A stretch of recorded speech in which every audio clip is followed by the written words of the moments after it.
Ngayong Disyembre, nakatutok na ang atensyon ng bawat Fernandino at Fernandina at iba pang kabalin sa mga kaganapan sa Giant Lantern Festival. Puspusan din ang paghahanda ng komite at syempre ng mga participating barangay.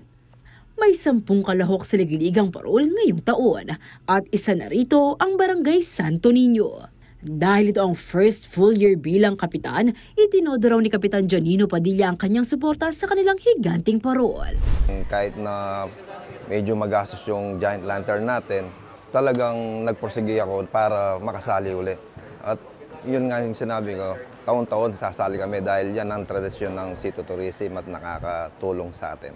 Ang lantern maker ng barangay ngayong taon ay si Byron Bondoc mula sa pamilyang Tanyag sa paggawa ng parol. Kaya't malaki raw ang tiwala ng barangay na makapasok sila sa linya ng mga magpapasiklab at mangunguna ngayong Giant Lantern Festival 2024. Siyempre tiwala ako sa kanya dahil sa kanya ko pinagawa. 100% ako may tiwala sa kanya na kahit paano makukuha niya yung goal namin na mapasok namin yung Final 3 or Final 4. Okay na sa amin yun. Importante nakipag-competition kami dito sa ng tourism natin. Hindi naman daw bibiguin ni Bondoc ang tiwalang ito. Malaking suporta yung mga city government tsaka yung kapitan namin.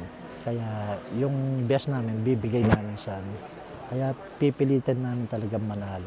Si Bondoc na kaya ang susi para makuha ng Barangay Santo Niño ang kanilang unang kampyonato.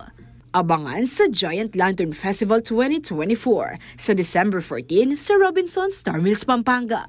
Maaari rin itong mapanood ng live sa CLTV 36 Digital TV at sa aming social media platforms. Liana Canilao, CLTV 36 News.